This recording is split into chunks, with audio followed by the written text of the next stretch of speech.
You gonna be big. Yup. Straight up. You gonna be big. Go to TV. You gonna be big. Yup. Straight up. And that's how. First question is just introduce yourself. You feel me? Alright, my name is Famerica Kenny, man. Before Famerica was in front of my name, I always been Kenny, man. My mama gave me that name when I was actually about 1 or 2 years old, Kenny, man. Know what I mean? Kenny, my dad name, she named me Kenny, man. So you can imagine a young dude, 2, 3 years old, before he can barely walk, being called Kenny, man.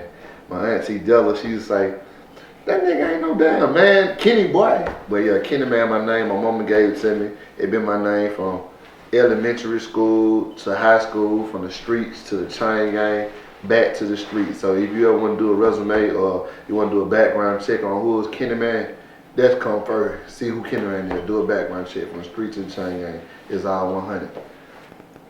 Well, if I'm American, it's a brotherhood, man. It's a brotherhood. My brother Ralo.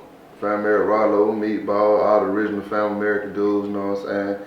They came up with Famerica. First it was the Fam, then they came up with the Famerica. It's a brotherhood, Most of all the Famerica is Muslims who believe in Allah, Allah. So it's a brotherhood, it's a family, it's not a gang, it's not an organization. It's more as a brotherhood and a family than anything other than that. Okay. How long have you been Muslim? Well, I've been Muslim for like 12 years. Okay. Actually, I became Muslim in prison. I used to be wilding out, stabbing niggas all the time, going back and forth into the hole. So I went to the hole one time, and it was Ramadan, and I was in the cell by myself, so you couldn't talk to nobody. So I used to talk through the vent to my neighbor, and he was actually Muslim. I used to hear him calling a Dan and speaking this foreign language to me. I ain't understand it. So I'm like, what you doing over there? So he's like, I'm Muslim. It's Ramadan time. So I'm like, yeah, I'm interested in the religion because I always read the Bible and I never really got no clear understanding of the Bible, with all due respect. But he gave me a Quran and I went to diversing back and forth with him while I was in the hole. So that got me interested in Islam. But that I haven't became Muslim yet. But that got me interested. I started reading the Quran. I started praying like a Muslim before I even came Muslim, before I even started going to Jumu'ah. I eventually just drawn to the religion of Islam. That's what's up. Okay. Now, I said, like you said you've been in prison for 12 years. Can you talk about like what led you there or whatnot? Or Yeah, well, I went to prison for armed robbery, aggravated assault. Like, they used to call me Robin Hood in my hood, you know what I'm saying? I used to rob from so-called rich dudes who had the bricks or whatever, and I gave it back to the neighborhood, to my crew, make sure we ate, gave them work and stuff like that. So I went to prison for actually robbing drug dealers, you know what I mean? So-called street dudes. I actually did 12 years for robbing drug dealers. No civilians, no stores. I got 12 years for robbing so-called street dudes, you know what I mean? So that's why I went to prison for armed robbery and aggravated assault, you know what I'm saying? On one of my cases, dude get shot in the stomach and stuff like that. He kept going to court on me and stuff like that. And the same, you know what I'm saying, dude who went to court on me, you know what I mean? He out here right now, it's all good, it's all love. I'm doing my thing now. But the dude who went to court on me, some people probably look at him as a real street dude, but I look at him as a real snitch, you know what I mean? If we gonna keep it in the streets, we gonna keep it in the streets. That's how we rock. no, that's real. Like, so we like not sound like that, but what part of Atlanta like you from or whatnot? Well, I'm from Decatur, Okay. actually. You know what I'm saying? Some people call it East Atlanta, but East Atlanta and Decatur is two different things. I'm from Decatur, I'm from McAfee Road. You know what I'm saying? You got McAfee, County Road, Glenwood Road. Then you got Glenwood Avenue, what would be considered East Atlanta. You know what I'm saying? Then you got East Atlanta Community, then you got Edgewood, then you got Kirkwood, all that zone 6. But I'm from Decatur, we ain't from no zone. I'm from McAfee Road to be exact. But I'm a Grady baby. I was born at Grady Memorial Hospital, so I was born in Atlanta. I was raised in Decatur, then up on coming up, I went to school on the west side, John Kerry, alternative school. I went to Crawford Lawn in Zone 3. So I'm a city nigga, true enough. I'm from Atlanta, but I'm from Decatur. You know what I'm saying? So I had to let that be known. Yeah. So like growing up, like you said, you was like Robin Hood. How was it growing up like for you? Well, growing up was cool. It wasn't all like rough as people might be claiming to be. You know what I'm saying? My mama, she was on Section 8. My mama, she worked 2 or 3 jobs to make sure we had shoes and clothes, you know what I mean? But it wasn't as rough as people might proclaim it to be. But it was alright, you know what I mean. But it wasn't all good neither, you know what I'm saying. It was just half and half. My mama, she always worked at trying to make sure me and my sisters and brothers had clothes and shoes. So while she was working, that would lead me to the streets because I ain't had nobody got there to see what the fuck monitor my behavior and actions. Like, that's real. Like, you got a not saying the group, but it's CGRN. Yeah, CGRN, it's a record label. Record label. Can you tell like what's the definition behind that? Man, CGRN, my family, man. It's just like CGRN is what I stand for. You know what I mean? It's like I did 12 years in prison, and all my niggas in prison. Like one of my roommates, he had life without parole. He just gave that time back, and like CGRN, before it was CGRN, it actually 36 shit, and it was me, Hot, J-Bo, you know what I'm saying, a couple of us. And we ain't have nothing. We used to split ramen noodle soups. Like my mama, she had just lost her job at the time because when I was in prison, my mama really all I had. She was there for me. She sent me money and stuff like that. But when she had quit her job and went to get disability, the money started slacking up. And when the money started slacking up, when I was in prison, me and my brother Hot, we went to eat ramen noodle soups and stuff. We split them. We break them up and put the seeds on them and eat them like they chips. We come from a real struggle. So I came up in prison and came up with a plan and start getting weed inside the prison system, start getting cigarettes inside the prison system. You know what I'm saying? I came up off $1,000 in prison. Before you know it, I went to making $30,000 a month in prison. So CGRN come from that, Chain Gang Rich. Like we come from nothing, we made nothing into something. You know what I mean? And it's all about we made a negative situation to a positive situation. And I tell my folk when we was in prison, man, the Chain Gang Rich, nigga. You know what I mean? Tell them correction officer, look, and then later I'll buy you a car. You know what I'm saying? All you gotta do is just fuck with my gang. You know what I'm saying? We in prison buying cars and shit. We in prison.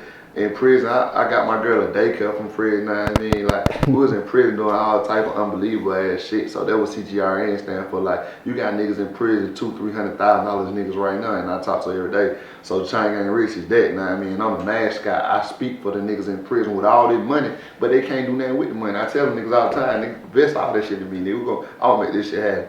You know what I mean? But yeah, CGRN, Chain Gang Rich, that's what they stand for, thug life. You know what I'm saying? Like Tupac movement, thug life, Chain Gang Rich, thug life.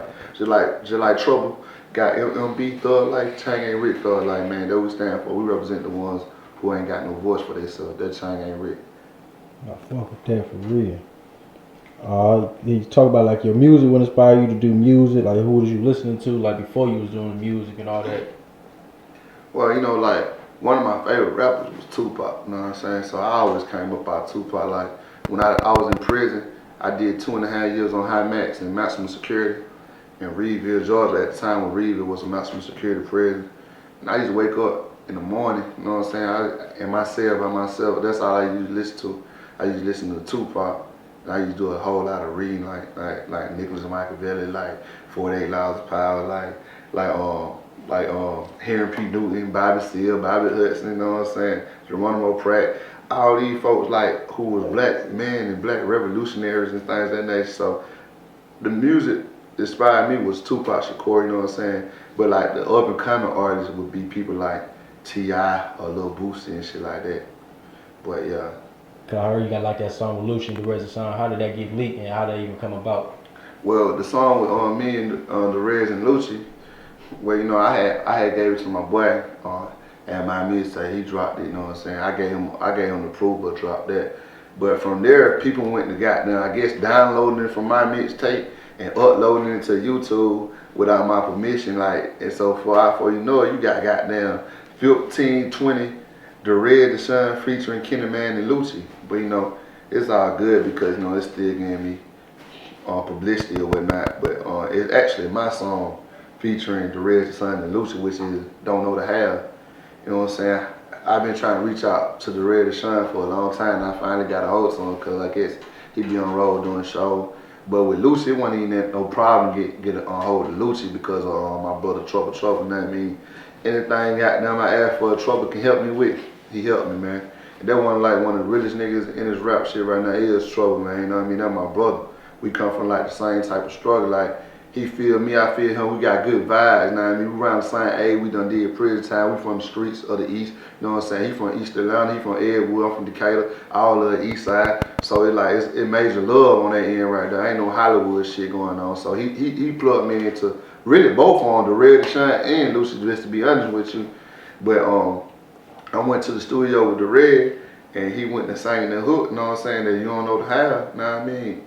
And that shit just mean a lot because like motherfuckers don't know the half of our story. They don't know what we've been through. They don't know about those cold shower when you in the hole in prison, like all this shit. Like so, this song is real. Like that's a real life song, and my mama feel the song. People, anybody can feel that song from the younger generation to the older generation. It's like a universal song, man. Yeah, that motherfucker hard for real. Yeah. So like, how did you link up with Ralo? Well, you know, with Ralo, when I got out of prison, you know what I'm saying, my brother Frank, he's always trying to get me to link up Ralo, like shit, you rapping and shit, I rapping, you know what I'm saying, he got the Famerica, you know what I mean, I got them, the op done got them through I want to say influence, through our influence, a lot of brothers tuck they shahada, like a lot of ex-blood members and gang bangers and stuff like that. And the young brothers, so I'm like, yeah, you know, what your movement stand for in prison, which is CGRN 36 shit, like we still got niggas in prison straight as shit. Muslims and all, so he like, what you stand for in prison is what Ralo got going on now. So I like, yeah, and he Muslim, and I love my Muslim brother. I'm talking, I love all my Muslim brothers. Like even when I was in prison, like if I had a weak Muslim brother, cause everybody ain't strong and everybody ain't built like that. But if I had a brother who wasn't built like that, and another person tried to take advantage of that person, I'm gonna step up to the plate. Like, nah, you ain't gonna do that. You ain't gonna take advantage of no weak. So I love my Muslim brother. I love my religion to death. And being what the brother had going on the street, like he was bringing the brothers together. Like, man, I got to meet this brother. And I ended up meeting him. I actually paid him $2,500 for a feature the first time we did a song together. But after that, you know what I'm saying, it was all love, everything free. You want a verse free, you want to do this free, I'm gonna show you how to do this music shit, man. These fake ass rap nigga, don't get caught up in the midst of that. So Ralo, being he younger than me, you know what I'm saying, he never 23, but I learned a lot from him because he been in the industry a little longer than me, you know what I'm saying, and had money longer. So by that, he done invest money in all type of different avenues, done fucked up a check trying to become a rapper, so he know he had more experience than me. So that's how I actually met Ralo. Then when I went to Pakistan, a lot of brothers over there like, Assalamu alaikum. And then, what's up, Kenny, man? I'm like, what's up? Assalamu alaikum. So when I went to Pakistan, which is, you know what I'm saying, neighborhood in West End, which is the department that Ralo bought, you know what I mean, for all the brothers, Pakistan, the Holy Land.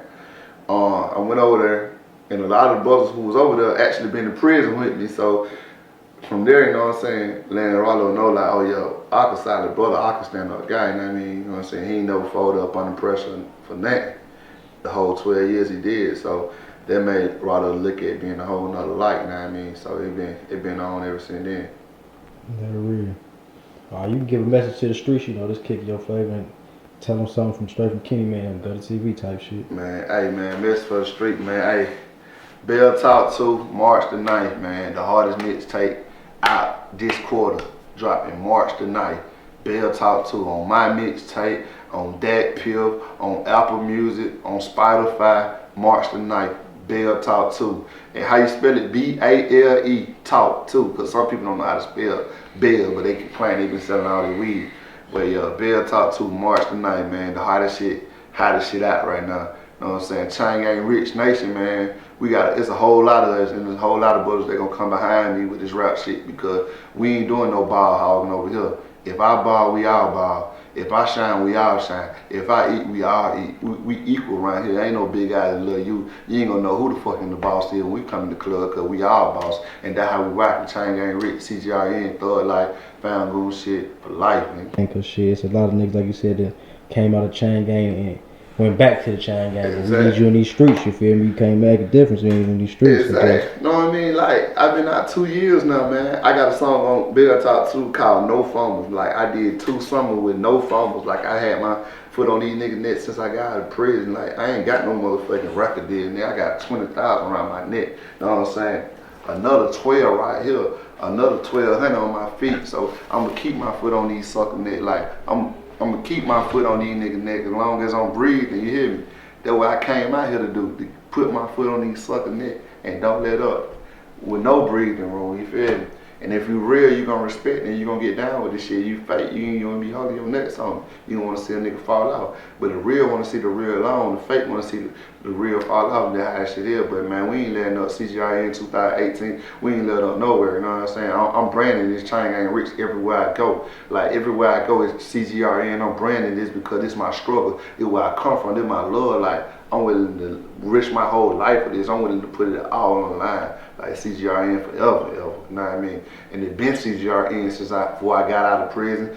Now it been CGRN when I got out of prison, 36 years, CGRN, Chain Gang Rick. I mean, one time Ralo like, man, how you represent the Chain Gang like that? I be like, shit, I did 12 years in the Chain Gang. That's all I know, but I ain't judged it out, you know what I'm saying? You don't see niggas come out of Chain Gang like me, wearing red bottoms. Like, I tell people I did 12 years all the time when they see me in the club. They be like, hell no, how you did 12 years? Because how my swag is, how I'm up the par, how I'm up on game, you know what I mean? Like, man, it's as for me, it's like I already made it, you feel me? I stay in a $180,000 house right now, so when I look around and I see shit, and I see what I already done accomplished before even rapping, I'm blessed just for what I got, you know what I mean? But we're gonna keep on doing it. We're gonna keep on moving, man. I got my whole support team, my family, my brothers, the whole CGRN movement. Know what I mean, I got support from Trouble, support from Ralo. Know what I mean, I got support from motherfuckers in the gang, support from Biggie, Ranky, you know what I'm saying, OG in the gang. Like, so I got a lot of support behind me in this project Bill Top 2, man. So hopefully it be a successful album, mixtape.